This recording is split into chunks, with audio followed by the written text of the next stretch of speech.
Argentina ആരാധകർ പോലും സമ്മതിക്കുന്നുണ്ട്. വലിയ നിരാശ അവർക്ക് ടീമിന്റെ പ്രകടനത്തിലുണ്ട്. ജയിച്ചത് മാറ്റി നിർത്തി കഴിഞ്ഞാൽ ഈ മത്സരത്തിലേക്ക് വരുമ്പോൾ നിശ്ചിത സമയത്ത് ഇരു ടീമുകളും ഓരോ ഗോളുകൾ വീതം നേടുകയായിരുന്നു. അതിനുശേഷം എക്സ്ട്രാ ടൈമിലേക്ക് പോയ മത്സരത്തിലാണ് അർജന്റീന ഈ മത്സരം വിജയിക്കുന്നത്.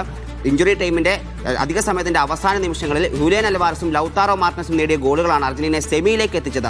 ഈ മത്സരത്തിന്റെ തുടക്കം മുതൽ തന്നെ അർജന്റീനയുടെ ഭാഗത്തു നിന്നൊരു വിരസമായ സമീപനം ഉണ്ടായിരുന്നു. 10-ാം മിനിറ്റിൽ ലയണൽ മെസ്സിയുടെ കോർണർ കിക്കിൽ നിന്ന് അലക്സിസ് മെക്കാലിസ്റ്റർ കൃത്യമായി സുസ്വാല കുലുക്കുന്നത് നമ്മൾ കണ്ടു. പക്ഷേ അതിനുശേഷം വിരസമായ ഒരു കളി അർജന്റീനയുടെ ഭാഗത്തുനിന്നുണ്ടായി.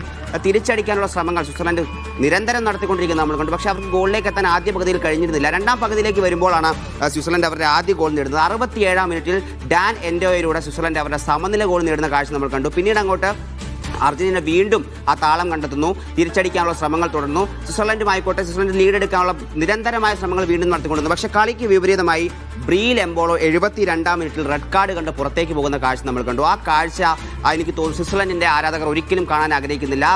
ആ ഒരു മൊമെൻ്റാണ് സ്വിറ്റ്സർലൻഡിൻ്റെ കയ്യിൽ നിന്ന് കളി തട്ടിപ്പറിച്ചതെന്ന് പറയേണ്ടിയിരിക്കുന്നു. കാരണം പിന്നീട് അങ്ങോട്ട് 10 പേരായി ചുരുങ്ങിയ സ്വിറ്റ്സർലൻഡിനെ അർജന്റീന അറ്റാക്കിംഗ് നിരയെ തടഞ്ഞു നിർത്താൻ കഴിഞ്ഞില്ല.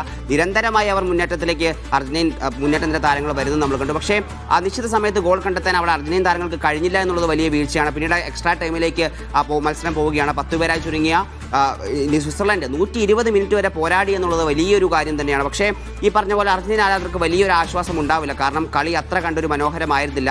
3-1 ജയിച്ചു എന്ന് മാറ്റി നിർത്തി കഴിഞ്ഞാൽ ഒരു സമ്പൂർണ്ണ ആധിപത്യം പുലർത്താനൊന്നും അർജന്റീനയ്ക്ക് കഴിഞ്ഞില്ല എന്നുള്ളത് വളരെയധികം സത്യമായിട്ടുള്ള കാര്യമാണ്. ഇനി സെമിയിലേക്ക് വരുമ്പോൾ നമുക്കറിയാം ഇംഗ്ലണ്ടാണ് അർജന്റീനയ്ക്ക് മുന്നിലുള്ളത്. ഇംഗ്ലണ്ട് മികച്ച ഫോമിലാണ്. അവർക്ക് പഴയ ചില കണക്കുകൾ കൂടി തീർക്കേണ്ടതുണ്ട്. അപ്പോൾ അതുകൊണ്ട് തന്നെ ഇംഗ്ലണ്ടിൻ്റെ ഭാഗത്തുനിന്നൊരു ഇളവൊന്നും പ്രതീക്ഷിക്കാൻ അർജന്റീനയ്ക്ക് കഴിയില്ല. സ്കലോണിക്ക് തന്ത്രം മാറ്റേണ്ടതുണ്ട്. സ്കലോണി നമുക്കറിയാം അർജന്റീനയ്ക്കായി ഓരോ മത്സരത്തിലും ഓരോ തന്ത്രമാണ് അദ്ദേഹം പരീക്ഷിക്കുന്നത്. പക്ഷേ ഈ പറഞ്ഞ പോലെ ഇംഗ്ലണ്ടിനെതിരെ ഒരു സാധാരണ നിലയിലുള്ള തന്ത്രവുമായി ചെന്നാൽ മതിയാവില്ല. കാരണം അർജന്റീനയുടെ ഡിഫൻസിലും മധ്യനിരയിലും ഒക്കെ ഒരുപാട് പ്രശ്നങ്ങളുണ്ട്. അത് മുതലെടുക്കാൻ പറ്റുന്ന താരങ്ങൾ ഇംഗ്ലണ്ട് നിരയിലുണ്ട്. ഇപ്പോൾ ജൂഡ് ബെല്ലിംഗ്ഹാം ഒക്കെ മികച്ച ഫോമിലാണ്. മുന്നിലാവട്ടെ ഹാരി കെയ്നെ പോലുള്ള സ്ട്രൈക്കേഴ്സ് കളിക്കുന്നു. അപ്പം അർത്ഥാവസരങ്ങൾ പോലും മുതലാക്കാൻ കഴിവുള്ള ടീമാണ് ഇംഗ്ലണ്ട്. അപ്പോൾ ഇംഗ്ലണ്ടിനെ മറികടക്കണമെങ്കിൽ അർജന്റീനയ്ക്ക് കാര്യമായി പണിയെടുക്കേണ്ടി വരുമെന്നുള്ളതിൽ ഒരു സംശയവുമില്ല.